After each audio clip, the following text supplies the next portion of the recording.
there are three topics or three concepts that we are going to discuss: organizational conflict, organizational change, and communication process. Right? So these are the three topics that we are going to discuss in today's class. Right? Right. So first, let us try to understand what is meant by conflict. Right? So in general terms, wherever there is dispute, wherever there is difference of opinion, wherever there is disagreement, we call it as conflict, right? We say that there is a conflict between those two people, or there is a conflict between those two parties, right? How can conflict be defined in as a management student, right? So let us look at this definition. Let us try to understand what it is clearly, right? So conflict is a process in which one party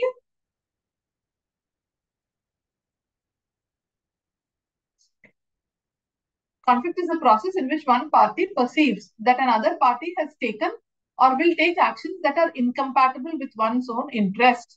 So if I feel, see, one party, that means I, okay? So if I feel that my colleague would do something, right, which will be detrimental to my own interests, mine, then you can say that there is a conflict between me and my colleague. Or if I feel that my neighbor would do something, right, which would harm me in some way, then you can say that uh, there is conflict between both of us, right? So conflict is a process in which one party perceives that another party has taken or will take actions that are incompatible with one's own interests, right? Conflict also refers to some form of friction or disagreement or discord that arises within a group when the beliefs or actions of one or more members of the group are either resisted by or unacceptable to one or other members of the group, right? So, conflict can actually be defined in many ways, when one person is hostile to another person, when one person has negative attitudes towards the other person, uh, when there is antagonism, one person is antagonistic to the other person or very aggressive, or there is, a lot of misunderstanding and rivalry between the two persons. Then you can say that, conflict exists between these two situations, right? Conflict is also associated with such kind of situations that involve contradictory or irreconcilable interests. Okay? Contradictory or irreconcilable interests between two opposing groups. Right? Let us now try to understand the nature of conflict. Right? So, when does conflict arise? Let us first look at that. Right? So, conflict arises when parties have mutually exclusive values or goals that cannot be pursued simultaneously. That means, take for example, A and B are there, right? So A and B have goals that they cannot pursue together, that are mutually exclusive. That means if A achieves his goal, B will not be able to achieve his goal. If B achieves his goal, then A will not be able to achieve his goal. See, like a cricket match played between two teams. Can two teams win? No, two teams cannot win. If one team wins, the other team will lose. Right? So that is known as mutually exclusive.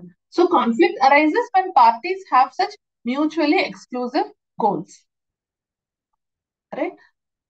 That see what is happening here. One party is achieving the goal at the expense of another party. Right? Then the next thing is conflict involves intentional behavior. That means if one party is deliberately obstructing the goals of others, uh, then you can say that conflict exists. Accidental interference does not qualify as conflict. That means by by by mistake, unintentionally, it happens, then it is not conflict. Only when it is intentional, then you can say that it is conflict. Right? Then conflict exists both at latent as well as overt levels. That means both at implicit as well as explicit levels, right? Uh, when people actually, uh, uh, you know, um, express their conflict openly, air their differences, disagreements, then it is known as overt conflict, right? When people have disputes, disagreements, but they're not expressing it, then it is known as latent conflict, right? Then one more thing that we need to understand is many students confuse conflict with competition. They say, are conflict and competition both one and the same? No. See, in conflict, what happens? One party seeks to interfere with the another party's access to resources or hinder their activities. Whereas in competition, both parties strive to win, but do not actively impede each other. That means you are not uh, trying to create obstacles or problems for the other person. If that is happening, then it is not legal, it is not fair in competition. Right? Then conflict stands. One more aspect about conflict is a very dynamic process. It consists of a lot of events, lot of incidents, episodes, right? So it is something that gets evolved over a period of time. Now, organizational conflict that is manifested in two forms. One is interpersonal conflict, and the other one is intergroup or interdepartmental conflict. So, what is interpersonal conflict? Interpersonal conflict is conflict between two individuals, two people. And intergroup or interdepartmental conflict is conflict between two groups or two departments. So, in an organization, you would see interpersonal conflict. You would also see intergroup conflict. Now, let us try to understand the different perspectives of conflict, right? So there are three different views on organizational conflict: the traditional view, the behavioral view, and the interactionist view. Okay, I repeat once again: the traditional view, the behavioral view, and the interactionist view. Now, what does the traditional view of conflict say? See, the traditional view uh, looks at conflict as something that is very undesirable and harmful to the organization. This approach believes that, conflict would bring a lot of negative outcomes, like, a lot of disturbance, lot of agitation in the organization. And conflict only, if there is conflict in the organization, it means that there are a lot of problems in the organization. It means that the management is not doing its job properly, right? So this traditional view suggests that, what whenever there is conflict, what management should do is management should eliminate conflict, right? So traditional view says that conflict is bad, conflict should not be there, conflict only leads to negative consequences, and the organization should, at any cost, suppress conflict, right? That is what is the traditional view. Now, what does the behavioral view say? The behavioral view has a much more nuanced stance, right? So, what is it? What does this approach or this view say? See, wherever there are, wherever you have people involved, right? You have people who have diverse goals, whose values, whose value systems are different. Conflicts are bound to happen, right? So traditional view says that conflicts are bad and should be suppressed at any cost. But behavioral view says conflicts are natural. Wherever there are people, conflicts will arise, right? So um, what this view says is that while conflicts may cause disruptions, this view says that, we cannot do anything about it. It is inevitable. Wherever people are there, conflicts will arise. And what the management can do is maybe try to not suppress conflict. Behavioral view says suppressing conflict is not possible, but manage conflict. Right? The last view, the modern view, it is also known as the interactionist view or the modern view. Now, what this interactionist view says is conflict is not only inevitable. See, behavioral view said conflict is inevitable. We can't do anything. We have to live with it. Wherever there are people, there would be conflict. So, in behavioral view said that conflict is inevitable. We can't do anything about it. But interactionist view says that conflict is beneficial for organizations. It is not only inevitable, but in return, it is beneficial for organization. It says that, conflict would lead to creativity, conflict would lead to innovation. If there is no conflict in an organization for a prolonged period of time, this view says that it could lead to complacency, it could lead to, mediocrity in the organization. So therefore, this view says that certain amount of conflict to a certain extent is actually good, is actually desirable. And if there is no conflict, then organizations should stimulate conflict, should actually bring in conflict, should, bring about innovation, critical thinking, and things like that. So these are the three different views of organizational conflict. Coming to the types of conflict, there are various types of conflicts based on what is the matter about which there is disagreement, or what is the matter about which there is difference of opinion. So as you can see on the slide, there are 6 types of conflict that are listed: task conflict, role conflict, process conflict, directional conflict, external conflict, and relationship conflict.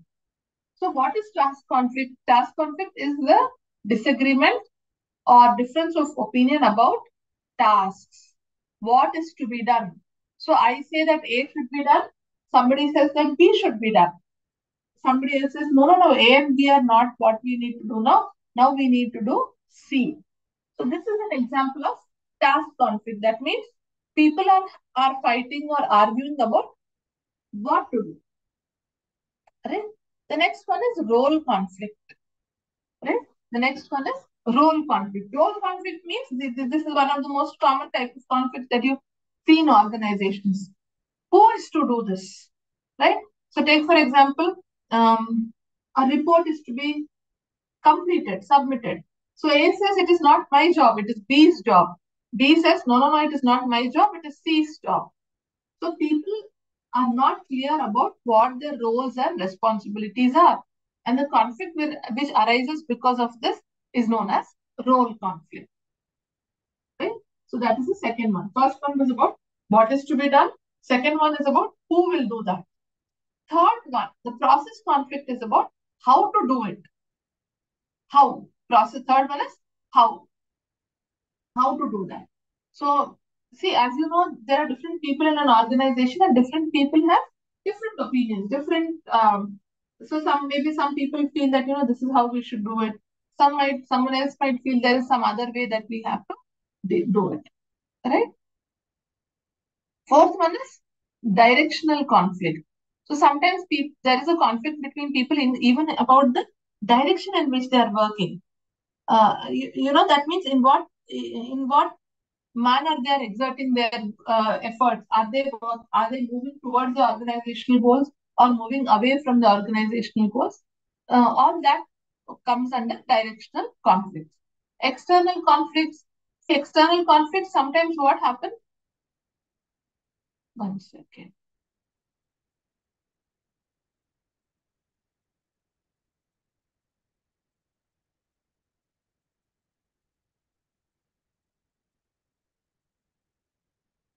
Yeah. One second.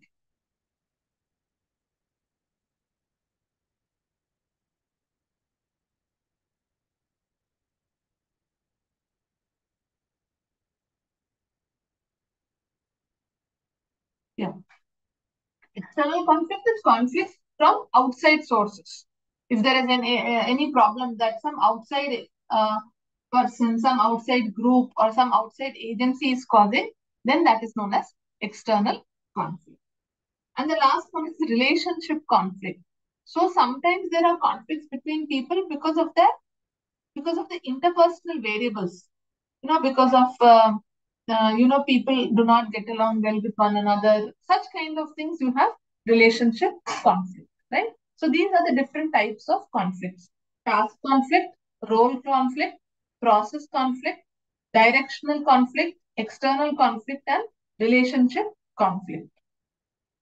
Right?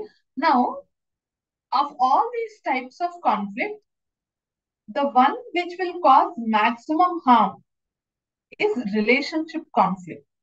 relationship conflict is the one which causes maximum harm. Why?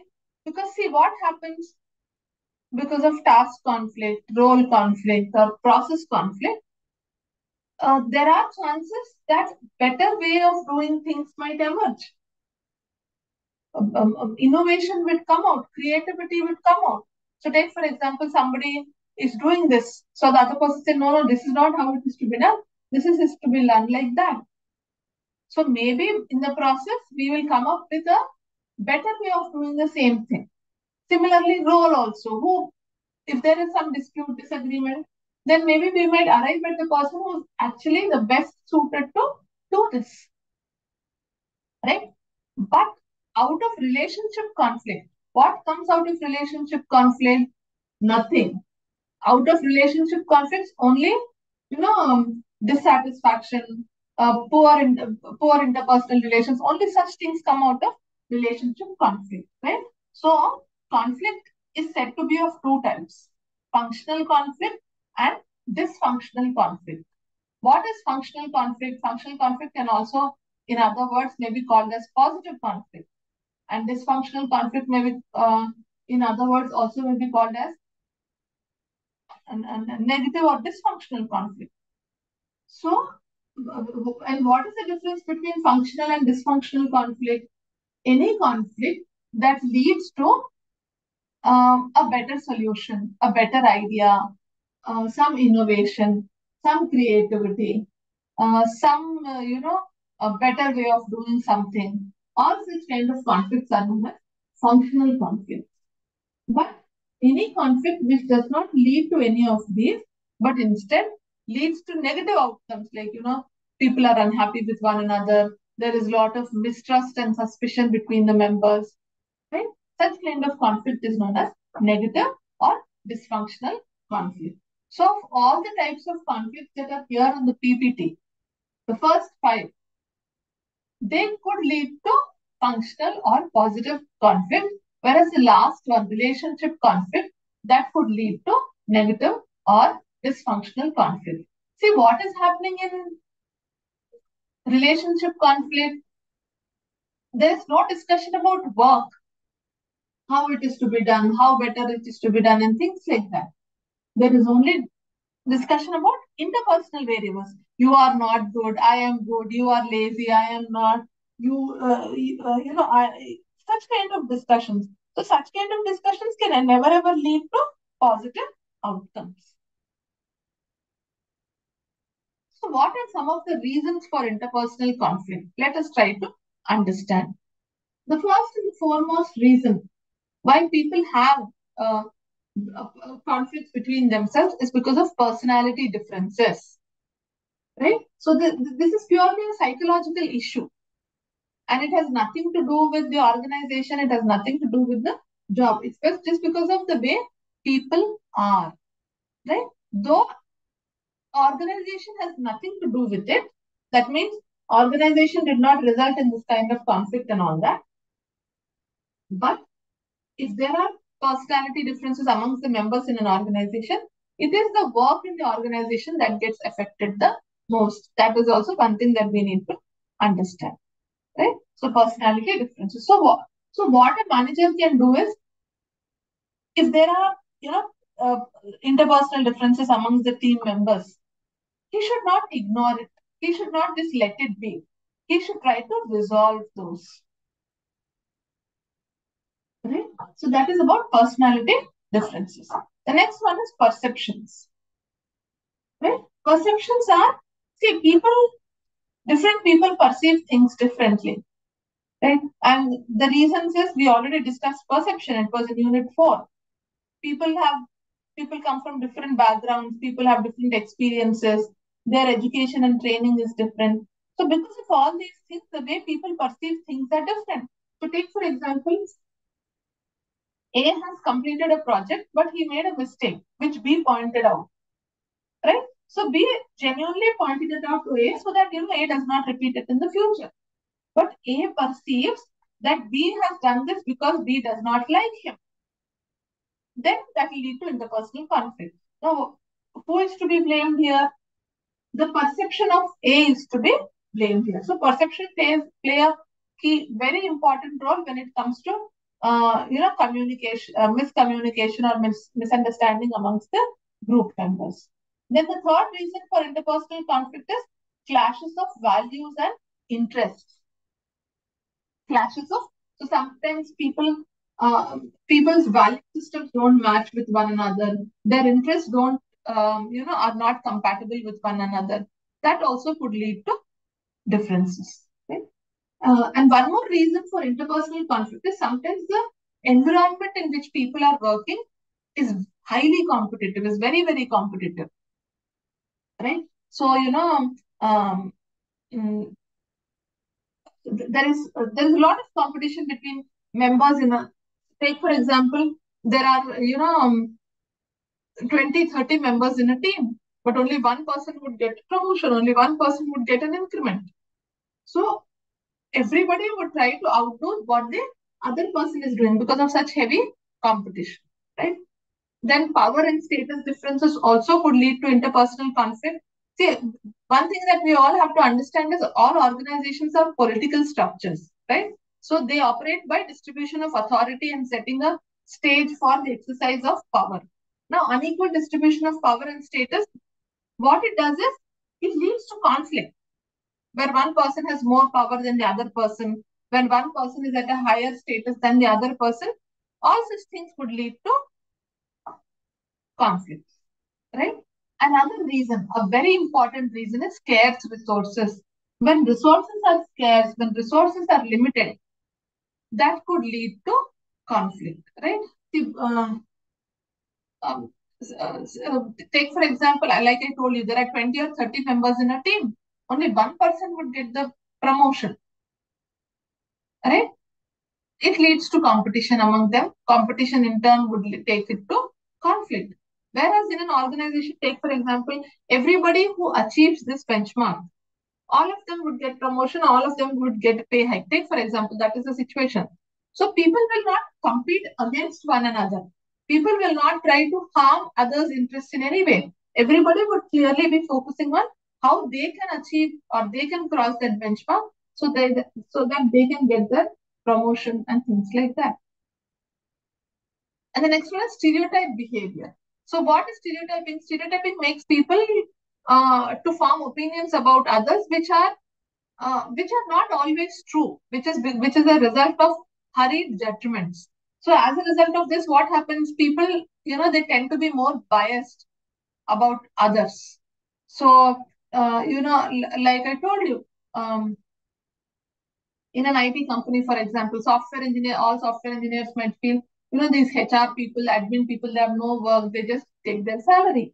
Admin people might feel that, I don't know why about software engineers. I don't know why these software engineers are paid so much, they hardly do any work.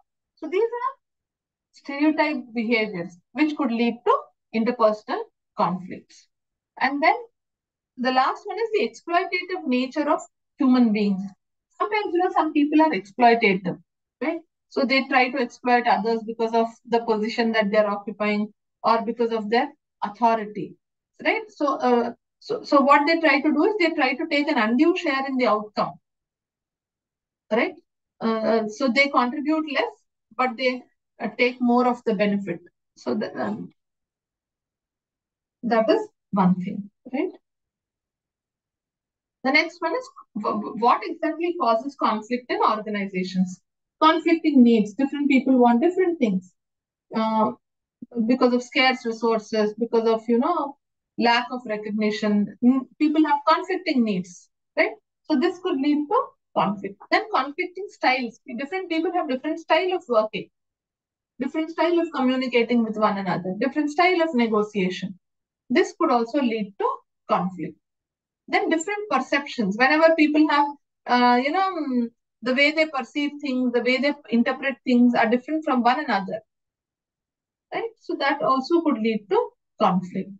Then conflicting goals, conflicting roles, right? Different types of personal values and policies that are very unpredictable, policies that, change inconsistently or, change as and when. All such things are known as conflict. The last one is informational factors. So then the enough adequate information is not available. So that could lead to conflict. Now, with all the discussion that we had so far, we only get to understand as conflict as something that is bad, something else that is negative. But let me tell you, conflict also has some positive consequences, right? So, what are those positive consequences or what are those favorable outcomes? Conflict helps people to introspect. It helps people to seek clarification. It leads people to see when are all these things possible. Take, for example, I'm doing something. My colleague says, no, this is not correct. I don't think it should be done like that. Or somebody questions me, why are you doing it like this? Why not like that? Only when such kind, only when I am questioned, only when I am contradicted, will I introspect? Will I try to seek clarification? Will I try to find if there is any other better way of doing things? Whereas, take for example, there is no conflict. Whatever I am doing, everybody else is just nodding their heads. Everybody else is just blindly accepting to it. Will I try to find a better way? Will I try to seek clarification? I would never do that. Right? So these are some of the positive consequences of conflict. Then conflict also stimulates people to think differently. It provides a very challenging work environment for people. See, if there is nobody to question you, if there is nobody to contradict you, you you will not you will just go on working like that monotonously, mechanically, without aiming for any kind of growth and improvement. Right? Then the next point is conflict calls attention to malfunctioning of different parts and units. If the conflict brings out to everybody's notice that this is not this whatever is happening is not right and things like that. Right? But does it mean that conflict is always good? No. See, like they say, every coin has two sides. Similarly, conflict also has positive as well as negative consequences. Right? What are the negative consequences of conflict? It is an unnecessary wastage of resources. That means people, instead of focusing on work, are focusing on trying to, resolve the differences or disputes and things like that. So, wastage of time, wastage of resources, wastage of people's energy, all that is because of conflict. And it diverts people's attention from organizational goals. People should actually be focusing on organizational goals, but they are actually focusing on interpersonal issues, right? And it creates a lot of negative climate. Wherever workplaces you see that there is a lot of conflict, right? There is a lot of negative climate, negative energy, right? Then it suppresses feelings for finding a solution. And what it does is it could decrease cohesiveness in case of, there is an intra-group conflict. So,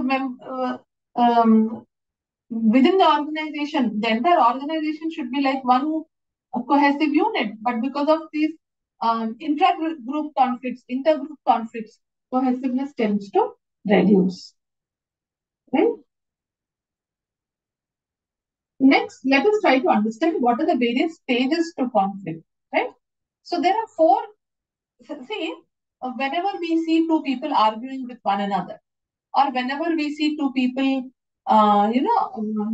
maybe physically abusing one another, or being rude to one another, we say, hey, the conflict has started.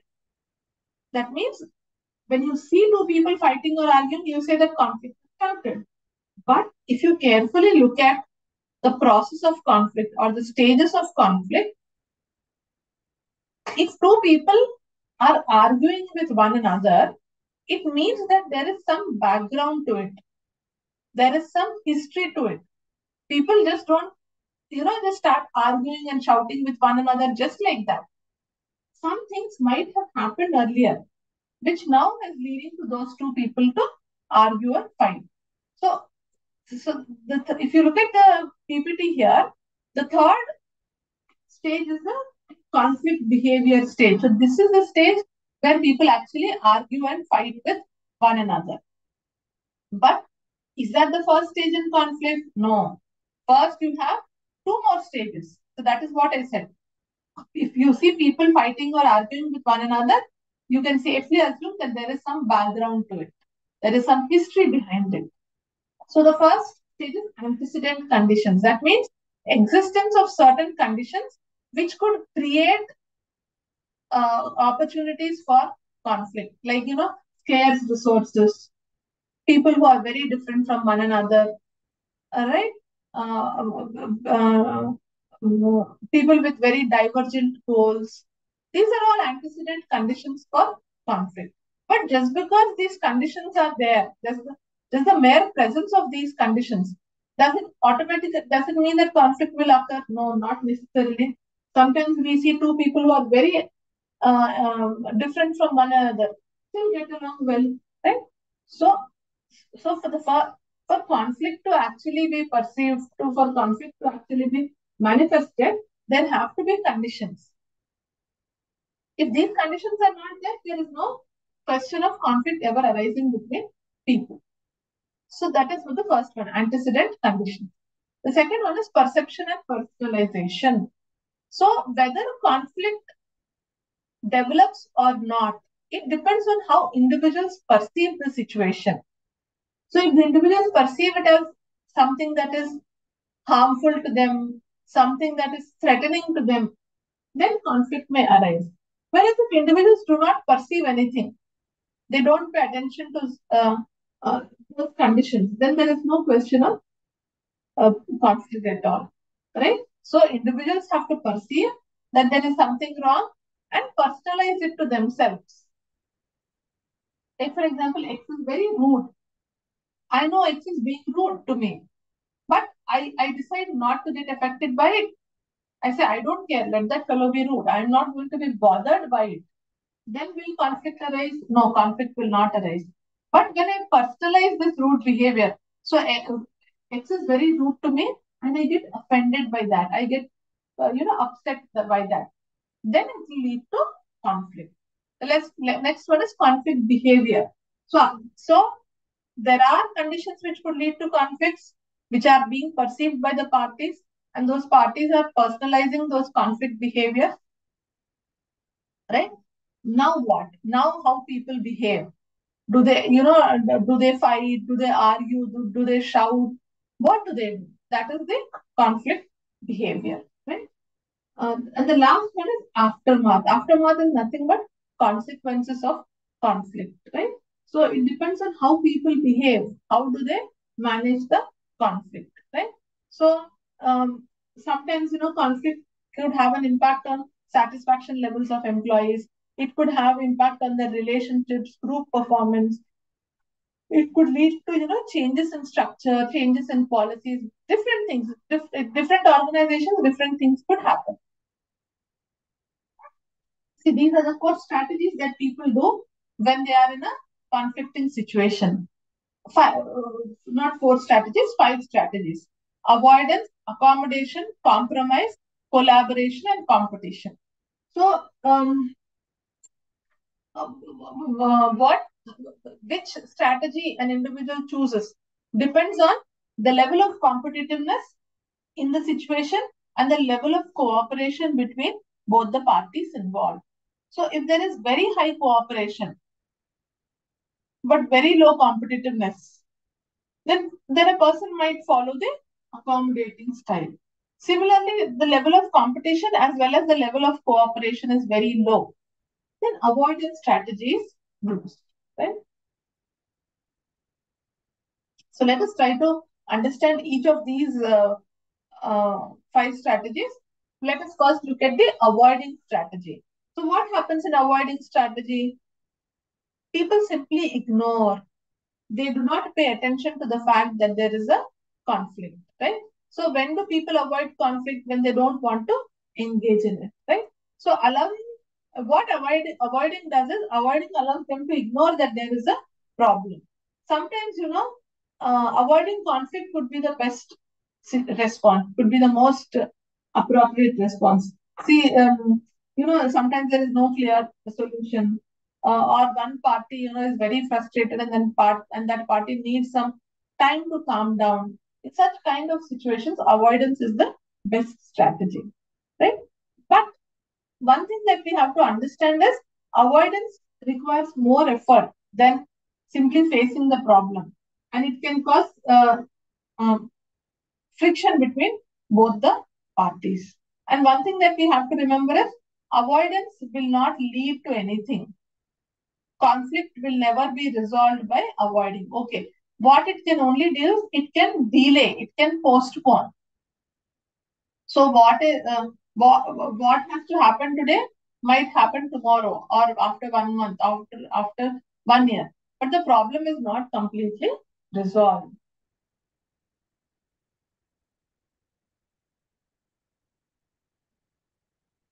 The next strategy is competing strategy. So competing strategy is used when people or parties are very uncooperative and are very assertive, right? And these parties, they are they want to win at any cost. They don't want to give up. So this strategy is also known as a win-lose strategy. That means one party wins, the other party loses, right? See, I told you, avoidance strategy does not uh, resolve any problems. Similarly, competing strategy also does not bring any does not solve any problems. It does not bring any satisfactory resolutions. Right. The third one is accommodating strategy. So the accommodating strategy is also known as smoothing strategy. Right. That means one party gives the opposing party exactly what it needs in order to resolve the problem. Right. So what this method allows you is it allows you to resolve a problem in the short term while you are working towards a long-term solution, right? So in some cases, accommodating might be the most appropriate resolution. And some, see, if take for example, one party is not very uh, strong on a particular on their opinions in the matter, then it is better to accommodate. It is better to let the other party win. The fourth one is collaborating, right? So, just like the compromising method, collaboration also involves working with the other party to find a mutually agreeable solution, win-win. Both the parties, so they will try to arrive at a solution which both the parties want, right?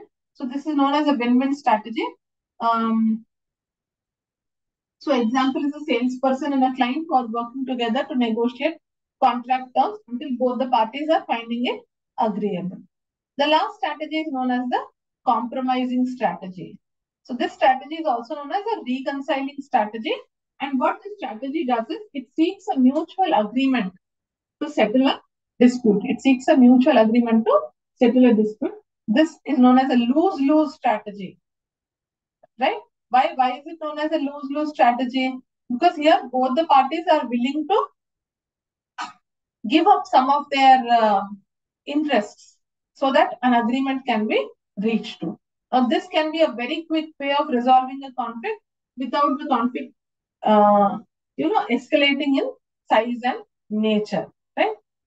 Compromising also can be used as a temporary method to avoid conflict until both the parties that are involved can implement a more permanent solution. Okay, so that is what is compromising. Okay, just give me 1 second.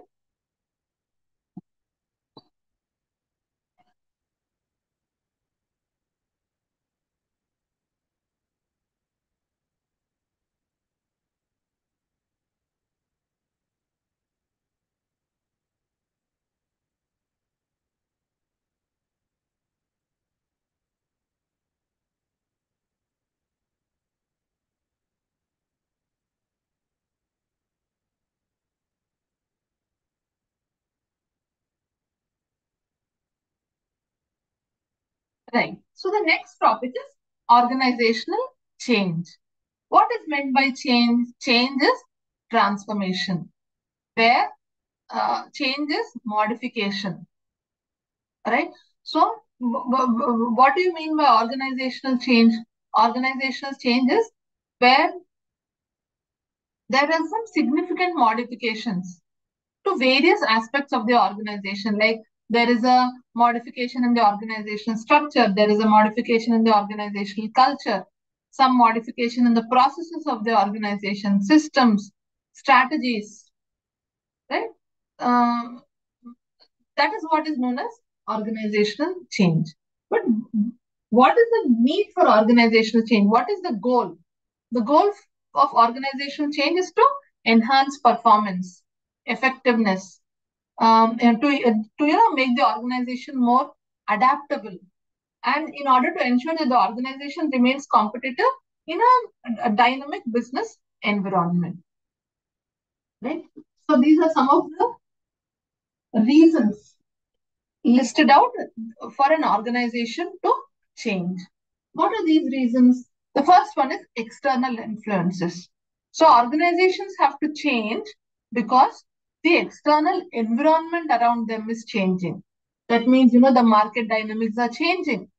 Or that there are, changes in the technology. There are some changes in industry regulations. Or there is some shift in customer preferences. In such kind of situations, an organization has to change, right? So these are all the external reasons. These are all the external pressures that compel an organization to change. The next one is competitive pressures. So sometimes there is so much of competition in the industry that organizations have to change, or sometimes new market players new market players they come up with their new strategies, which forces the organizations who are presently in the market to change their strategies, change their processes, or change their products in order to survive in the market, right? The third one is organizational growth or decline. See, if there is every organization passes through different stages of growth or decline. So it moves. So from growth, maturity, decline, there are different stages that an organization moves through because of its product. So can an organization always follow the same strategies? No. When the organization was in growth strategy, it had to follow some strategies. When the organization is in maturity stage, it would have to follow some other strategies. And when the organization moves to decline stage, it would have to follow some other kind of strategies, right? So that is about organizational growth or decline. Then technological advancements, right? As you all know, there are so many changes happening in the technological world around us. So an organization has to keep pace with these technological changes. They have to adapt themselves according to the changes in this technology, right? If they don't do that, then it is difficult for them. They cannot survive. That's it. Next one is mergers and acquisitions, right? So I hope you all know what mergers and acquisitions are. Mergers and acquisitions are where two or more organizations come together, they form a new entity, or where one organization takes over another organization. All those are known as mergers and acquisitions. So when there are mergers, acquisitions, or partnerships, then a lot of changes are required as far as integrating operations is concerned, as far as aligning cultures of two different organizations is concerned, or as far as streamlining the processes, realizing the synergies. All these things are have to be taken care of. Then the next one is internal inefficiencies or performance gaps. Sometimes organizations have to change because of their own inefficiency, because of because maybe because they are not able to deliver, right?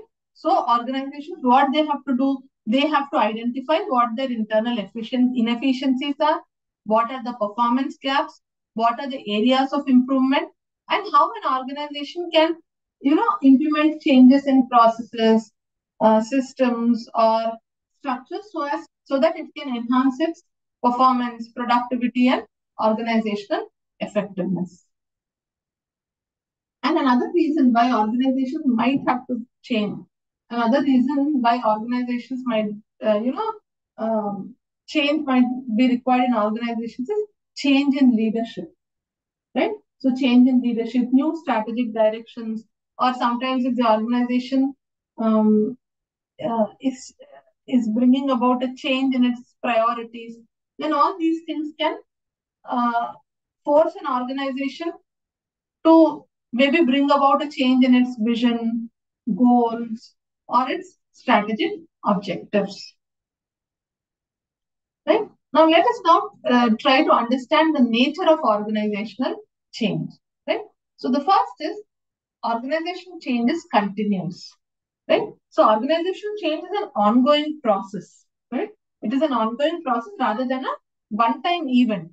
It is not like, an organization changes today and then it says, okay, I will not change for the next 1 week, 1 year, or 10 years. It has to change continuously, right? Now it recognizes that, it is a known fact. Everybody knows that today, that organizations must continuously adapt, evolve, and they must improve in order to remain relevant and competitive in today's rapidly changing business environment, right? See, take for example, you look at a bank. Take for example, there is a bank. If the bank says, we will not give online banking facility, do you think anybody would open an account with that bank? Nobody would.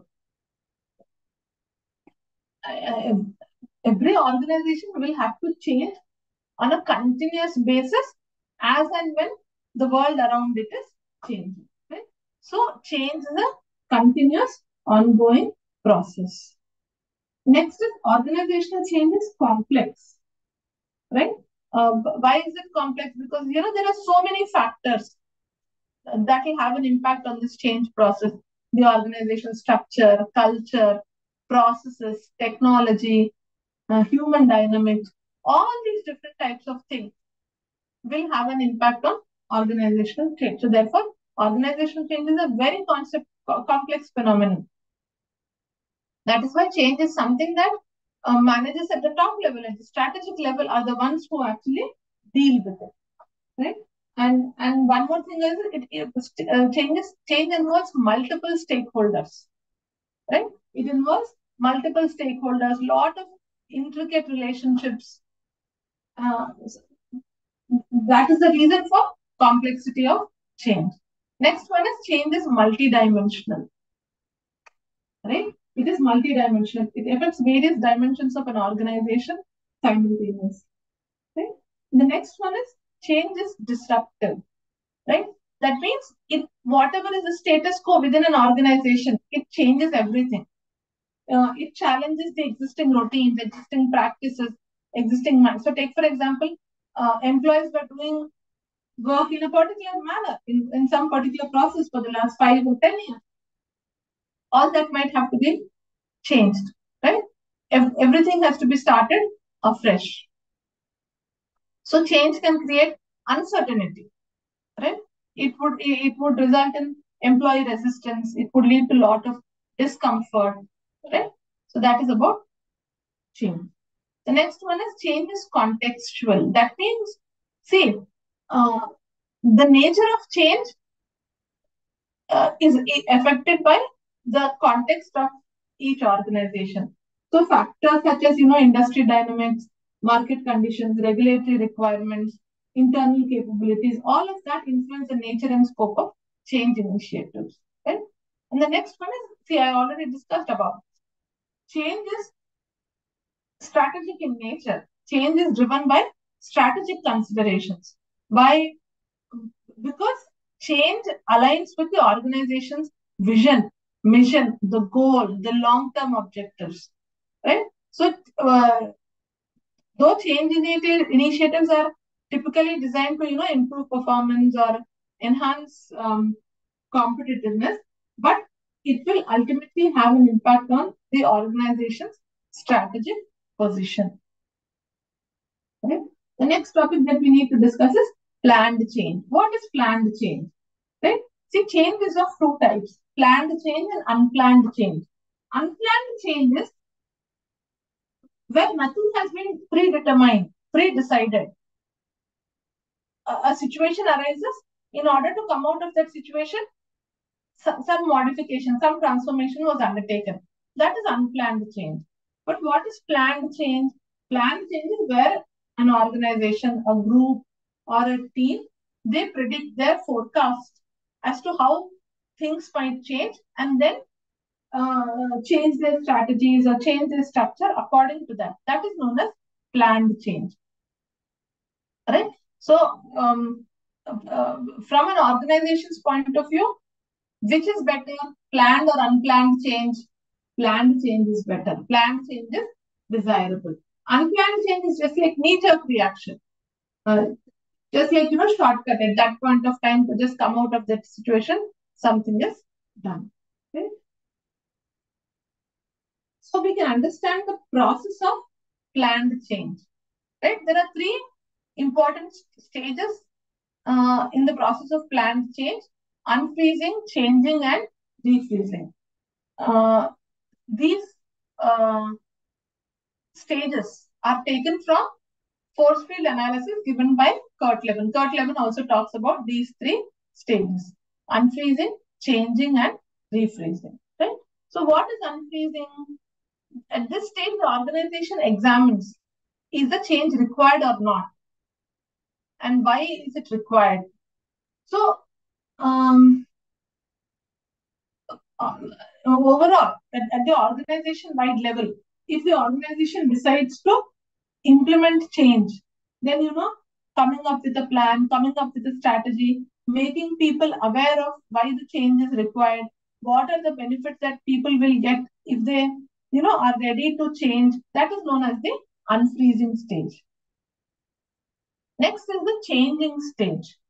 So this is the stage where actually people change. So this is the stage where the organization actually implements the plan and the program for the change, right? So at this stage, a lot of precautions are taken as far as maintaining cooperation and coordination among the employees concerned, how to avoid miscommunication of disputes. All these things happen at this stage. The next one is refreezing stage. So this is the final stage. This is the stage which internalizes the change. That means what the organization tries to do at this level is the organization tries to evaluate the effectiveness of change, whether the change has been effective or not. And if it has been effective, then it will continue the change program, support people who are, who are a part of that change process. All these things happen in the refreezing stage, right? So unfreezing, changing, refreezing. Unfreezing is making people realize that changing is essential, making people move towards the change. Changing is where the actual change happens. Refreezing is making those changes permanent, internalized, right? So these are the three processes of planned change.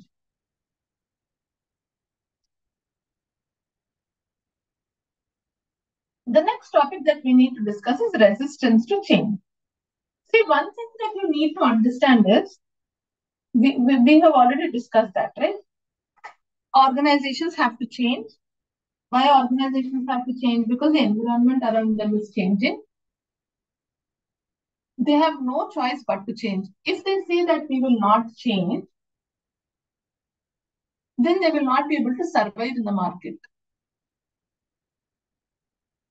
They will not be able to beat the competition, right? So it is inevitable for organizations to change in order to survive in the market today. But you know what is the problem?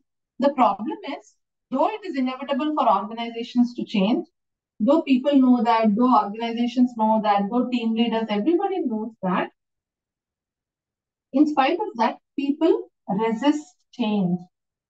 Employees resist change. That means they try to avoid change. They try to delay the change process. Right? Why? What is the reason? Why do people, though they know that change is inevitable, change is good for them in the long run, Why do they still resist change? Right? So there are a number of reasons. The first one is fear of economic loss. Fear of economic loss.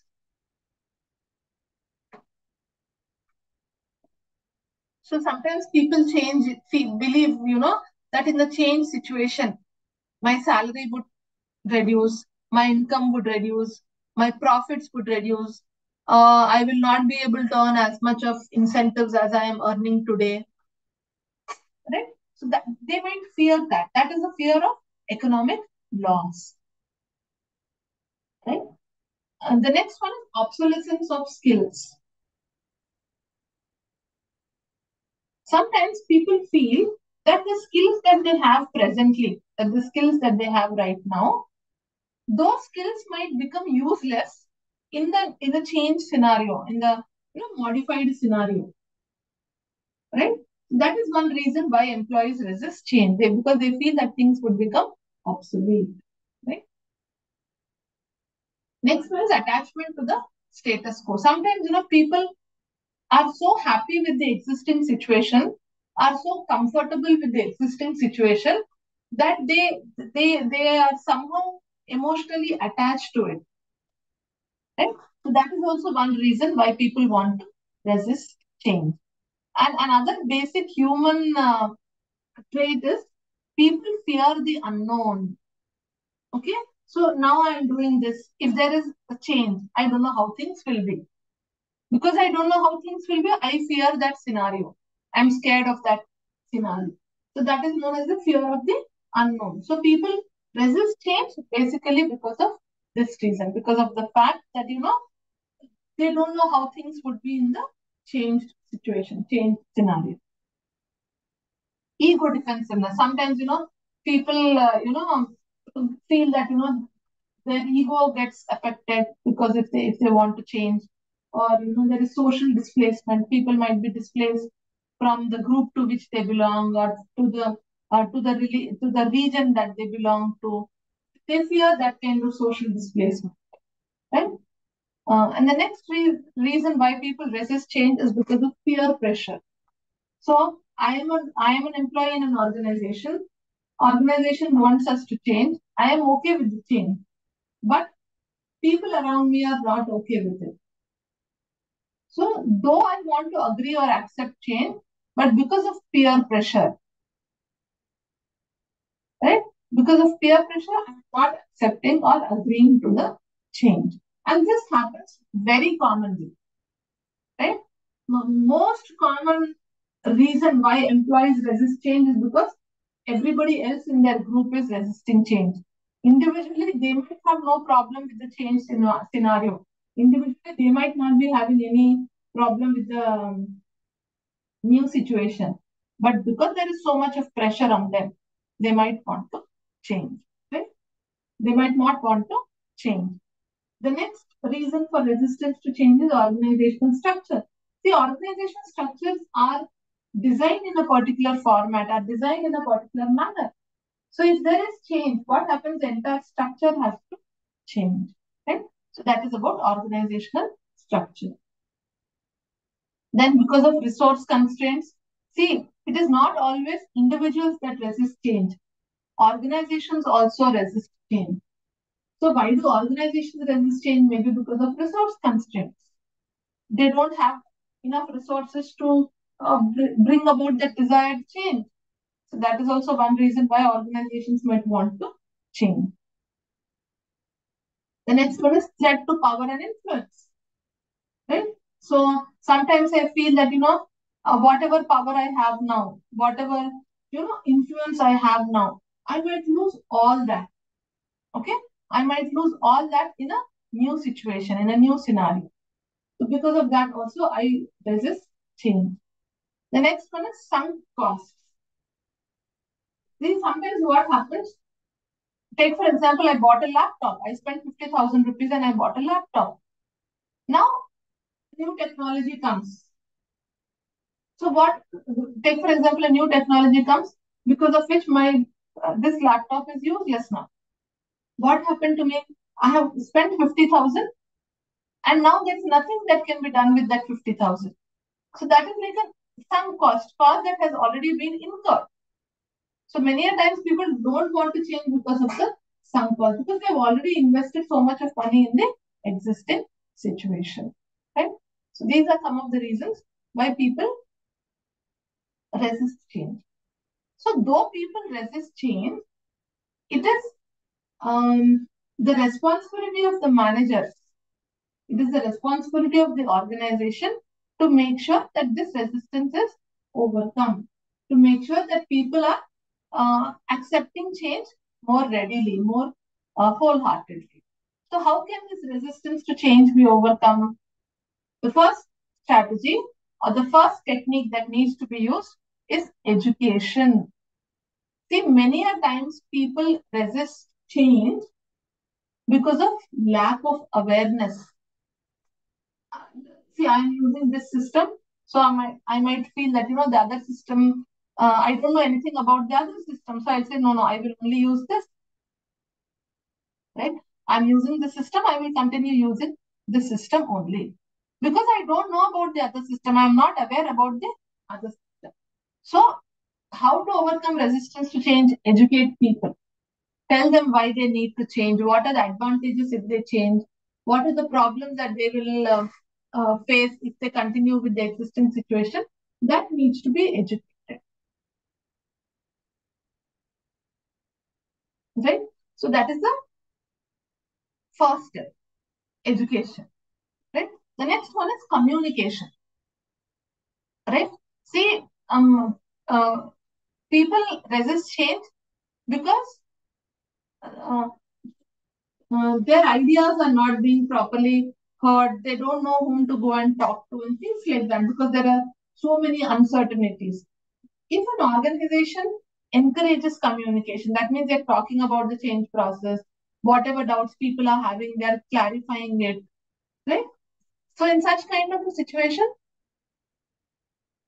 with proper communication, an organization can make sure that resistance to change can be overcome. Right? That's the next strategy. So whenever organizations want to communicate, want to help their employees overcome that resistance to change, they need to make sure that they communicate enough. And the third one is participation and decision making, right? So involving employees in the change process is the best way of making them overcome that resistance to change. So an organization has to change one process.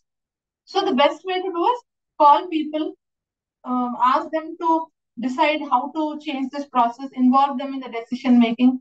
What this would do is this would reduce the resistance that people have towards this new system. Then negotiation through exchange of rewards. See, sometimes what happens when just plain education or communication does not suffice. People are, in spite of educating them why change is necessary, in spite of communicating with them, in spite of clarifying all their doubts and uncertainties, people still do not want to change. Then maybe in such kind of situations, you might have to bribe them a little bit, or in other words, you have to reward them.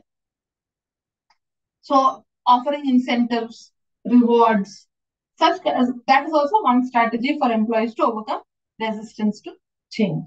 The next one is persuasion. Sometimes you just have to persuade people. You just have to tell them that no, this will not work. You have to change. You have no choice and things like that.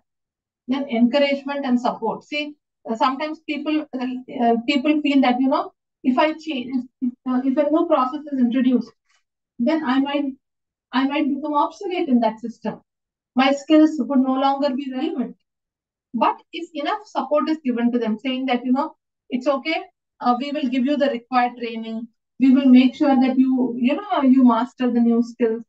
Even if you're not able to do it well in the first few weeks or 1 month, you don't worry, we will support you. That kind of support and encouragement is given to people.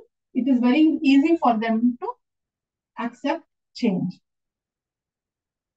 Right? So the picture that you see on the screen here, it talks about different types of change. So strategic change, as the name implies, is change at the top level, at the top management level. Like then people-centric change is all those changes affecting the people, the human resources of the organization, right? So that is a people-centric change. Structural change, if you're trying to bring about some change in the organization structure, that is a structural change. Technological changes, we all know. So much of change is happening in the technological world that organizations are forced to adapt to those changes. That is known as a technological change. Unplanned change, I told you, we already discussed about planned change. I told you the difference between planned and unplanned change. Right? So sometimes organizations have no time to think and introspect and predict. They just have to change. Like, for example, their competitor, they have a competitor. The competitor has introduced some new product with some new features. Now all the customers are just going and buying that. Now this organization has doesn't have too much of time to think and do all those things. They just have to follow what the competitor is doing in order to retain its customers. That is known as unplanned change. Right? So I told you today's class we'll discuss about three concepts. One is conflict, the next one is change, and the third one is communication. So let us look at communication. What exactly is communication? Communication is derived from the Latin word communis, which means to share. So what is communication? Communication is sharing. Sharing of what? Sharing of information, ideas, thoughts, beliefs, feelings, emotions, apprehensions, all these things. So whenever I am sharing some information with the other person, I am communicating. Whenever I am sharing my feelings with the other person, I am communicating. Whenever I am sharing some instructions, giving some instructions to the other person, what am I doing? I am communicating, right? So that is communication. So let us first try to understand the main elements in the communication process. Right? So A is talking to B, right? Communication always involves two parties, sender and receiver. So A talking, B listening. A is the sender, B is the receiver. A writing the mail, B receiving the mail. So A is the sender and B is the receiver. So it could be one person here and one person there, or group of persons here to one person there, or one person to a group of persons. Like for example, a teacher takes a class, right? So one person is the sender here. So many people sitting in the class are receivers. Right? So every communication process has two parties involved in it, the sender and the receiver. Right? Now, what is it this sender is sharing with the receiver? The sender is sharing a message. Right? The sender is sharing a message with the receiver. Now, there are two important processes that happen in a communication system. Right? These processes are called as the encoding process and the decoding process. What is encoding process? Encoding process is a process wherein the sender, in order to convey his ideas, thoughts, feelings, or beliefs, encodes the message in such a manner that it is understood by the receiver. So, for example, I want to call a person, right? And take for example, I know that the person can only understand Telugu. So, if I am using Telugu language in order to call that person, what am I doing? I am encoding my message in a language that the other person can understand. Now, take for example, I want to call the other person and I know that the other person cannot hear. Now, what would I do? I will not use any language then. I will use my gestures. I will use my hand gestures to call that person. So, this is encoding. Encoding is where you are putting the message in such a manner that it is understood by the receiver. So this is the process of encoding. Encoding is done by the sender. What does the receiver do? The receiver decodes this message. The receiver decodes this message. So whatever the sender is saying, the receiver will interpret it and understand it. That is known as decoding. So for example, I tell somebody this report is not good. It needs to be changed. It needs to be rectified. Right? So if they feel that this person is if that person feels that this person is unnecessarily this person is unnecessarily telling this only to criticize me, that is that person's way of decoding that information. Whereas if the other person feels that this person is doing it because he genuinely wants to improve my quality of work, genuinely wants to guide me, then that is that person's way of decoding my message. So different people decode it in different ways. Right? So you've understood there is a sender, there is a receiver. The sender sends the message to the receiver. The process of the sender is encoding, and the function of the sender is encoding, and the function of the receiver is decoding. Right? For a communication process to be effective, for communication process to be effective, for communication process to be effective, the sender has to encode the information properly and the receiver has to decode the information properly. If the sender does not encode the information properly or the receiver does not decode the information properly, either of these cases, communication fails. Right? So, and the connecting link between the sender and the receiver is the feedback. Feedback actually tells us whether the communication process has been effective or not, whether the communication process has been successful or not. So, for example, I ask the person to come here. I call him out and say, come here. When will I know if my communication process has been effective or not? If that person actually comes there.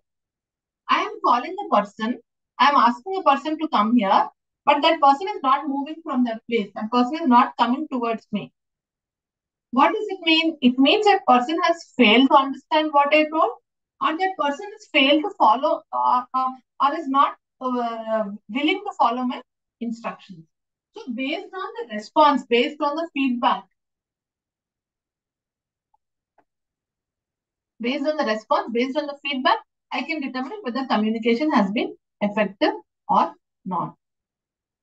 And the message is actually sent from the sender to the receiver via a medium.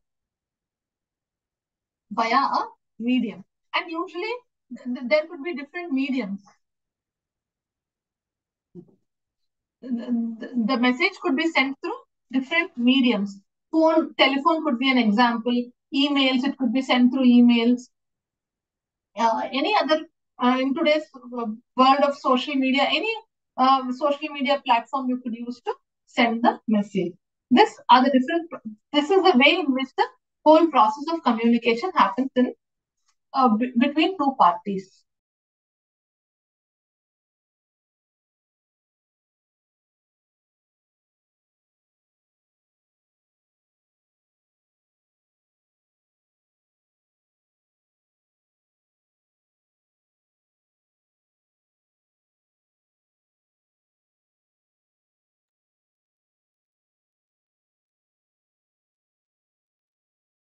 Right. So, one thing that you need to understand is effective communication is the key to a successful organization. Organizations where communication processes are not effective, where messages are not clearly conveyed to the employees, where employees don't have clarity about what they are supposed to do, what they are supposed to follow. Such kind of organization work doesn't get accomplished in a effective manner. So effective communication can be said to be as a key to a successful organization. And it is not just within the organization. Communication is not important just within the organization. Communication is important whenever an organization interacts with external elements like, customers, partners, suppliers, the external world, media. Uh, an organization has to constantly be in touch with all these various stakeholders. And effective communication is very, very important for all with all of them. Right? So basically, there are four functions of communication. What are those four functions of communication? information, control, motivation, and emotional expression. So information is like, where you're giving instructions to the other person. You need to do that, you need to do this, and things like that. That is the information aspect. Control, where you're telling people not to do. See, you see a no parking board. A no parking board is a form of communication where they're telling you you're not supposed to park your vehicle here.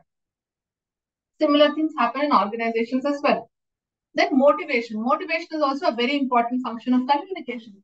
People need to be motivated. People need to be inspired. Right? And, once in a while, people lose the motivation to work. They might feel demotivated, dejected. In all such kind of situations, you can motivate them. The leader, the team leader, the group leader can actually motivate them through communication. And finally, communication is a channel of emotional expression. See, that is how people express their emotions to one another. If they're not able to communicate, then there is no vent for all these emotions, right? Communication is of two types. If we talk about types of communication, verbal and non-verbal communication. Verbal communication is where words are used, either written or oral. Non-verbal communication is, other than words, you're using everything else, right? So facial expressions, eye contact, gestures. Like I told you, if I have to call a person and that person cannot hear, what would I do? I would use my hand and make gestures and call that person. That is a non-verbal communication. Traffic, traffic light. Traffic light is an example of a non-verbal communication, right? The moment you see red, you stop. Nobody is telling you to stop. Nowhere it is written, but the fact that red color denotes that a person has to stop. And you see transformers, some dangerous places, right? You see a skull with two crossbones. That means you're not supposed to go there. It's a very dangerous thing. So that is non-verbal communication. Both verbal as well as non-verbal communication play a very important role as far as conveying of information is concerned, right? And then coming to skills of communication. So as far as verbal communication is concerned, there are four important skills. What are those four important skills of communication? Reading, writing, speaking, and listening. Okay? Reading, writing, speaking, and listening. All four, see, many a times whenever people talk about good communication, they only think that if somebody can speak well, they are good communicators. But that is not so. A person, yes, there is no doubt that a person should be able to speak well, but a person should also be able to write well. A person should also be able to read well. See, if you have to understand what is given in a proposal to you, if you have to understand the contents of a report, you need to have good reading skills as well. And the last one is listening skills. Listening skills are also extremely important. But one strange thing about listening skills is, see, all the other communication skills are taught to people. Right from a child joins primary school, a child is taught to read, a child is taught to write, a child is taught to speak. But listening as such is never taught to children or anyone, because it is assumed that anybody who has two functional ears can hear, but that is not so. There is a lot of difference between listening as well as hearing. Listening is just a physical process. They say, no, words enter in from one ear and go from another ear. But that is not what is relevant in communication. What is relevant in communication? Listening is relevant. That means you listen to you hear what the other person is saying, then you evaluate what the other person is saying, and then you respond to it. That is listening. So listening is also a very important skill in communication. Okay? Yeah. These are some of the different types of non-verbal communications, gestures and mannerisms. Then like how you move your hands, legs, how do you walk, how do you sit, right? How do you bend forward when you're talking to somebody? All these things. Then eye contact, right? Tone of the voice. Tone of the voice is also very, very important. See, when the words and the tone of the voice do not match with one another, you know what people trust more? People trust the tone of the voice rather than the words that you speak. So, uh, take for example, you want to sound happy, but there is anger in you. So maybe the words are conveying happiness, but if the tone is conveying anger, people will go with that anger rather than with the words, right? Then facial expressions, right? All these things constitute the various components of non-verbal communication. See, what is important is uh, sometimes people are very unmindful of their non-verbal communication. But in an organizational context, you have to be very careful about your non-verbal communication aspect also. Because see what happens, the way you talk, right? The way um, stand, the way you maintain eye contact, all these things have a very deep impact on the other person. So you have to be very mindful about how you are standing, what way you are maintaining your eye contact, what is the tone of the voice, things like that. So many people think that, non-verbal communication is not important, but it is not. Non-verbal communication, what it does is it reinforces verbal communication. That means it, it adds strength to verbal communication. Sometimes it also substitutes verbal communication. That is, whatever gaps or whatever lacuna are there in verbal communication, all that is substituted by non-verbal communication. And very interestingly, it also contradicts verbal communication. Sometimes, like I told you, I am I am telling somebody, welcome, please come in. I'm using those words, but my facial expressions are not conveying that feeling. So nonverbal communication can actually contradict with the verbal communication. Right? Then there are different lot of miscommunications can happen between people, right? Where people don't communicate properly, because of which misunderstandings might arise, right? Miscommunications lead to misunderstandings. So why do they all happen? They happen because of communication barriers. Because of communication barriers. So what are the different types of communication barriers? The first type of barriers are called as semantic barriers. Semantic barriers or language barriers. Semantic barriers are also known as language barriers. So that means, when one person is speaking in a language which is not known to the other person, or when one person is using such kind of technical words that the other person does not understand, right? Like, um, in today's social media, where shortcuts are used for everything, right? So if I don't understand what the other person is saying, that could lead to miscommunication, misunderstanding, right? Psychological barriers. So because of personality, attitudes of people, miscommunication could happen. Organizational barriers. Sometimes, organizational communication processes are not transparent, not systematic. So I do a work, but that is not reported to the other person. All these are different types of barriers, right? But how to overcome these barriers? How to make sure that there is no miscommunication or there is no misunderstanding among people? These are the different steps that need to be practiced. The first thing is you have to be an active listener. You have to pay attention to what the other person is saying, right? So that is known as active listening. Second thing, use simple language. See, many people think that, if I use very difficult words, I will impress others, and others will think that, I'm very good at English. No. See, you are a good communicator only when the other person understands you. If the other person is not understanding you, then you're not a good communicator. You're not a good speaker, right? So therefore, you have to use simple language.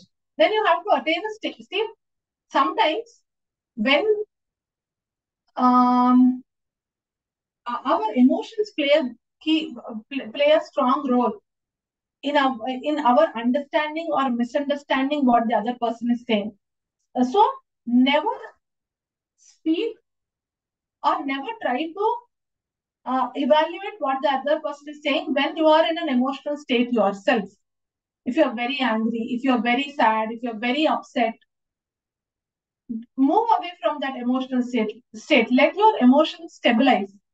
Then you speak, right? Then avoiding information overload. Sometimes too much of information you give, right? That also could lead to miscommunication or misunderstanding, right? And giving constructive feedback. See, you need to give feedback to the other person. If wherever things have gone wrong, wherever there was scope for improvement, feedback needs to be given, right? So these are the various steps in which communication barriers could be overcome, right? So with this, I'll end today's class. Again, we'll meet on next Saturday, right? Thank you, one and all.